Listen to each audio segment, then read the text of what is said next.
अस्सलाम वालेकुम जी। आज हम इस वीडियो में बात करेंगे डेंटल इम्प्लांट्स के ऊपर। डेंटल इम्प्लांट्स एक बहुत ही मॉडर्न वे ऑफ रिप्लेसमेंट है आपके मिसिंग टूथ का या वो दांत जो आपका ख़राब हो गया है।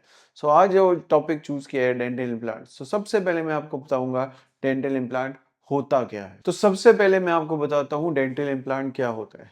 डेंटल इम्प्लांट एक टाइटेनियम का स्मॉल स्क्रू होता है जो आपकी जॉ बोन में लगाया जाता है और वो ऐसे एक्ट करता है या वो ऐसा होता है जो आपके अपने दांत की रूट को कॉपी करता है या मिमिक करता है। वही दांत जो आपके नेचुरल टूथ गिर गया है या उस किसी खराबी की वजह से निकाल दिया गया है। डेंटल इम्प्लांट को हम जब लगाते हैं तो आपकी डेंटल रूट को रिमेक करता है और उसके ऊपर आपका डेंटल क्राउन लगता है। अगर आपका दांत मिसिंग है या आपका दांत खराब हो गया है तो पहला स्टेप जो है वो डेंटल इम्प्लांट का सबसे इम्पॉर्टेंट वो ये है कि आपका जो डेंटल इम्प्लांटोलॉजिस्ट है या आपका जो डेंटिस्ट है उसके साथ कंसल्टेशन है।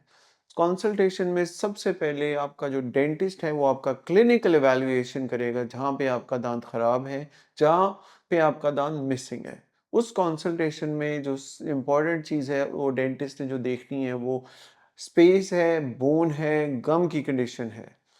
जो दूसरा स्टेप कंसल्टेशन का है वो है 3D एक्सरे, जो कि आपके दांत जहां लगना है वहां पे इम्प्लांट प्लेसमेंट के लिए आपके 3 डायमेंशनल बोन की अवेलेबिलिटी। इसका मतलब ये है कि जहां हमने डेंटल इम्प्लांट लगाना है, सबसे पहले तो मैं आपको ये बता दूं कि डेंटल इम्प्लांट आपकी हड्डी के मैरून मिन्नत है, यानी डेंटल इम्प्लांट बोन से बगैर नहीं लग सकता। इसने सॉफ्ट टिश्यू में नहीं लगना, इसने बोन में लगना है।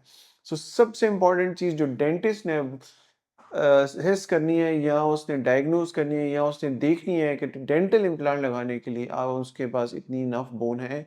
और इसका एक तरीका जो सबसे ज्यादा आजकल मॉडर्न डेंटिस्ट्री में अपनाया जाता है वो है 3D स्कैन। जैसा कि आपको बताया मैंने कि आपने 3D प्लानिंग करवा ली है और एज अ डेंटिस्ट मैंने वो चीज़ देख ली है और मैंने अपने पेशेंट को बताया है कि आपका डेंटल इम्प्लांट हो सकता है और इस डेंटल इम्प्लांट में बोन डलनी है, बोन नहीं डलनी है, सारी चीज़ें आपने पेशेंट के साथ डिस्कस कर ली हैं। बिफोर स्टार्टिंग एनी प्रोसीजर आपको 3D एक्सरे से पता चल गया कि डेंटल इम्प्लांट प्रोसीजर में क्या क्या होगा, तो आप अपने पेशेंट के साथ वो डिस्कस करते हैं, उस पेशेंट की कंसेंट लेते हैं और उसके बाद आप एक डेट रख के उस डेंटल इम्प्लांट प्रोसीजर का डेंटल इम्प्लांट करते हैं। उस प्रोसीजर में सबसे इंपॉर्टेंट चीज़ डायग्नोसिस है जो हमने ऑलरेडी डिस्कस कर ली है कि आपके पास कितनी बोन है, मैंने क्या साइज का, क्या विड्थ का टाइटेनियम डेंटल इम्प्लांट लगाना है और क्या लेंथ होगी। तो अब हम आ जाते हैं, लेट्स से कि आपका पेशेंट ने एग्री किया और आपका डेंटल इम्प्लांट्स के लिए आप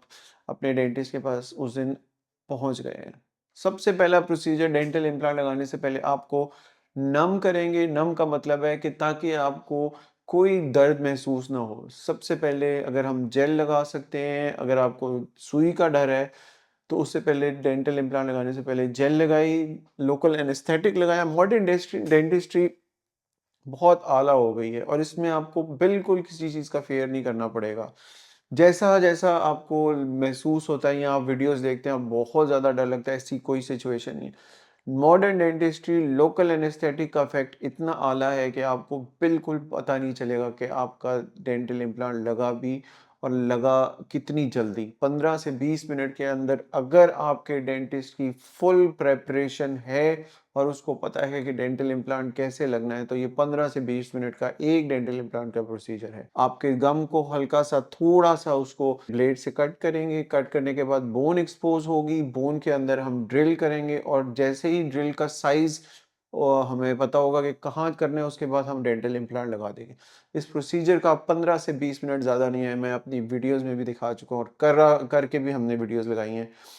ज़्यादा से ज़्यादा 15-20 मिनट में एक डेंटल इम्प्लांट हो जाता है अगर 3D प्लानिंग पहले से की जाए। जैसे ही डेंटल इम्प्लांट लग गया है, हम एंटर हो जाते हैं हीलिंग फेज में। हीलिंग फेज में आपका जो इम्प्लांट के ऊपर सर्जरी हुई है वो 3 से 4 दिन, मैक्सिमम 10 दिनों में वो आपका गम जो है वापस से बिल्कुल नॉर्मल हो जाएगा। अगर डेंटल इम्प्लांट स्टेबल है, अगर वो उसका टॉर्क इनफ है, तो दो सिचुएशन हो सकती हैं। अगर आपके डेंटिस्ट को लगता है कि इसके ऊपर हीलिंग अबटमेंट लगाना चाहिए, यानी आपके मसूड़े के बाहर उसका एक कनेक्शन होना चाहिए, तो वो भी लगाया जा सकता है। अगर आपका डेंटल इम्प्लांट स्टेबल है, लेकिन डेंटिस्ट समझता है क्योंकि आपके दांतों में और मसाइल हैं, ये गम डिसीज़ है, तो उसको हीलिंग पीरियड कम से कम 2 माह चाहिए, तो वो आपके डेंटल इम्प्लांट को गम को बंद करके नीचे कर देगा ताकि ऊपर उसका कोई कनेक्शन ना हो।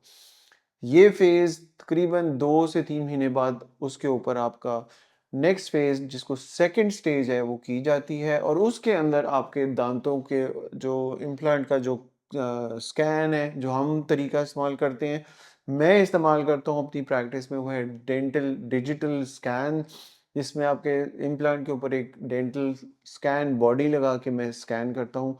दूसरे डेंटिस्ट जो अभी तक इतने मॉडर्न तरीके यूज़ नहीं कर रहे, वो एक नाप सिचुएशन में जाते हैं, यानी वो दाँत का नाप लेते हैं और फिर उसके ऊपर डेंटल इम्प्लांट का क्राउन लगाते हैं।